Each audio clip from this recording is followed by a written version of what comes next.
حضرت شیخ سعدی رحمتاللہ تعالی علیہ آپ ارشاد فرماتے ہیں کہ انسان کو جتنا لگاؤ رزق سے ہے، اگر اتنا لگاؤ رزق دینے والے سے ہو جاتا تو اس کا مقام، اس کا رتبہ، اس کی فضیلت، اس کا مقام و مرتبہ فرشتوں سے بڑھ جاتا۔ کیونکہ میرے آقا علیہ السلام آپ ارشاد فرماتے ہیں کہ اللہ تبارک و تعالی نے انسان کے پیدا ہونے سے پہلے، اس کے باپ کے پیدا ہونے سے پہلے، اس کے دادے کے، اس کے پردادے کے، بلکہ لکر دادے سے بھی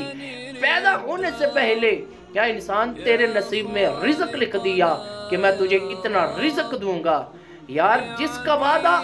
اللہ تبارک و تعالی نے ہمارے آباء و اجداد کے پیدا ہونے سے پہلے بھی ہمارے نصیب میں کر دیا، اس کے لیے ہم دن رات ایک کرتے ہیں، اور جنت کا وعدہ رب نے نہیں کیا، اس کے لیے ہم کتنی محنت